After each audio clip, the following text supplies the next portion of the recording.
We are going to turn it now over to CBS 2's Emily Smith as we continue our team coverage here live in Lindenhurst, and we see those massive trees that came down behind you, Emily. Yes, Mary, it was like just several hours ago, maybe 3 hours ago, these trees came out of the ground and toppled over. I know Christine had said before, it kind of looks like carpeting or something, doesn't even look real.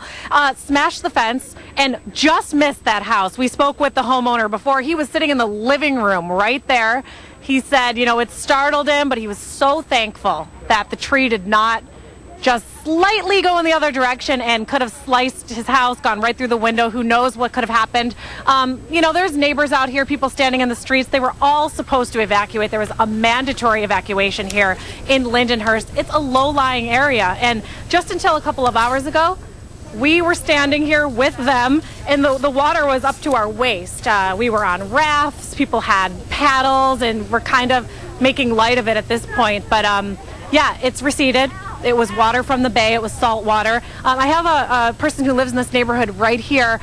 You didn't evacuate. They were taking this extremely seriously. Why didn't you do that? Well, I was on vacation in Ocean City, Maryland, and we had a mandatory evacuation down there yesterday.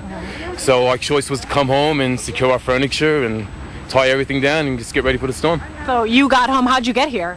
We drove back home. In the storm? No, we left before the storm. We were back yesterday morning. We had left, and we were here mid-afternoon getting ready for the storm. So you watched everything go down from inside your house? I did. From my front window, I'm right across the street from a field, and trees were swaying, but my block came pretty unscathed, just some flooding in the street. But that's about it. My house is good. Your house is totally fine? Totally fine. No damage at all. All right. And another thing here, a little bit of a silver lining, is that people in Lindenhurst have power. There are at least 500,000 people in Nassau and Suffolk County right now who do not have power. So that's one thing that neighbors here say they feel lucky that they at least have that. Yeah. Mary? Well, Long Island Power Authority, Emily, saying about 469,000 was the last time we counted. So, Emily, we just sat down here about 16 minutes ago. Maurice, Christine taking a well-deserved break. Tell me about this. I'm counting 1, 2, 3, at least 4 trees right behind you in a row. So were they blown over, or is this one of these cases we keep hearing about where the root system is so compromised and so weak they just kind of tip over on their own? Yeah, okay. They blew over today. It happened this morning, but the neighbors had said that the roots weren't very strong to begin with. They had done some work here on the curb, so that could have affected it. I don't know. But the winds were strong. I'm telling you, Rob, there were boats on this street. We were on rafts going down on the street. It was pretty fierce this morning, but you know, a couple of hours has made quite the difference. So that water's receded back to the bay? Yeah. Yeah. Yes. You know, it's amazing. We're standing on dry ground. Yep. We have all of those trees, enormous sized trees, and yet they fell in just the perfect order and not affecting any of the homes there or people there, of course, many of whom did not evacuate. Right. It's incredible. It is incredible. And even the homeowners say they know. I mean, that guy was sitting right in his living room. And if Dan, my cameraman, can just shoot over there, that's the window. He was sitting there and the tree just, could have just gone right through that house. And we have covered stories before where trees will slice a house in half. And this was not the situation. So, yeah, people are thanking their lucky stars right now. All right. Thank you so much, Emily Smith. What a morning you've had. I also heard the other story you told earlier about how you were roused from your sleep in the hotel and told to get out. So you've had quite a morning. That was, yeah, we have. The elevators were filled with water and the place was flooding, and this was a brand new hotel.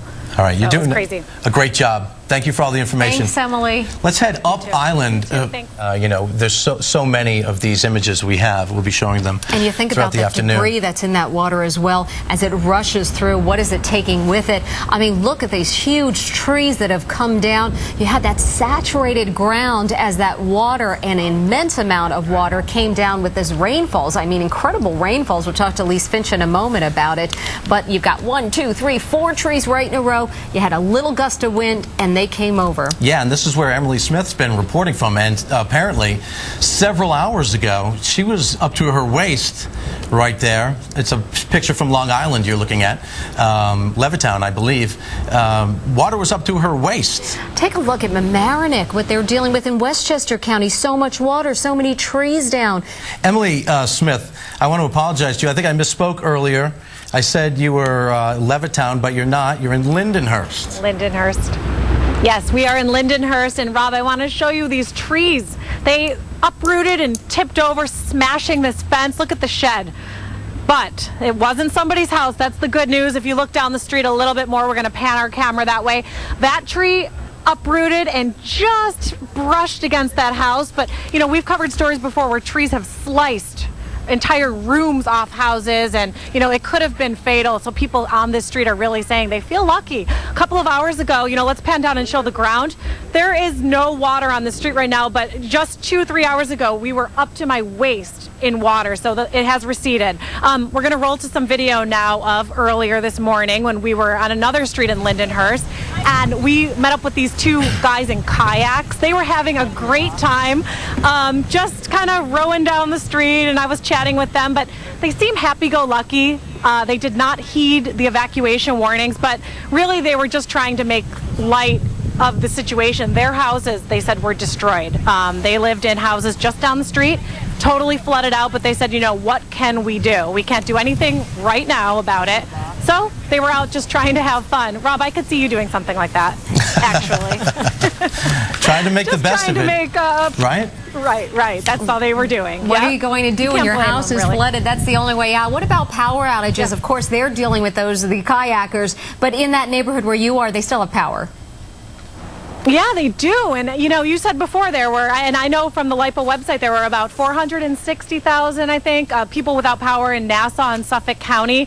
This neighborhood has power. So even when I was up to my waist in water and these trees were coming down one after another, they still had power. So again, there was a large group of people on the street I was just chatting with, and they all said, very positive spirit here. We have power, you know, we have hot water, we have all these things that, you know, are luxuries really, you realize when something like this happens. You really do. And it's great to see that that water receded so quickly. Emily, thank you very much. 469,000 from LIPA. That's the exact number. Thanks. Big problems on Long Island. There was a mandatory evacuation in place for many communities. Some residents defied that order. CBS 2's Emily Smith talked to some of them as they floated on rafts in Lindenhurst. So right now we are floating in the street, basically. Yes. Yeah. Were you under mandatory evacuation? No, actually I live in North Lindenhurst, so I wasn't, but a few of my friends were. But we decided to come down here and check it out because one of his relatives lives down here. We're seeing how they were doing. Yeah. So we brought a raft with us. A raft? Yeah. Right in the middle of the street? Yep. All right, let's, I guess, it's almost like we're in a swimming pool right now. Yes. And this is the main street. Wellwood Avenue, yeah, the main street in Lindenhurst. Yep. What street is it? Wellwood Avenue? Wellwood? Yeah. Okay. Here. Yes. And this is how you entertain yourself after a storm? Basically, yeah. I mean, we can't do anything else. So that's it. Do you know there's a mandatory evacuation? Yes, yeah, we do. It doesn't bother you? Oh, no, we had to check out some property down here, so we had to pick these up and then decide to have some fun once we got them. You really are having fun. I mean, you usually take these where, to the bay, or? Yeah, we go out in the bay. Do you know, this is salt water from the bay. This isn't even rain residue. Yeah, the water's great. Have you ever seen it like this? Never like this before. Lived here my whole life. Yeah, it was a lot higher before. It was up to my waist just standing up. And then his apartment, he lives like right down the block. How's your apartment? Yeah, 3 feet of water in the apartment. Everything's done in there. So, trying to make the most out of it while we can. Yeah, so you're not just someone out here just having fun. You're dealing with the downside of the storm, too. Yeah, absolutely. But we have to take what we can out of it and then just move on. All right. Making the best out of a very, very bad situation. He's out there checking on property. Yeah. You know, he's not goofing around. The water, exactly.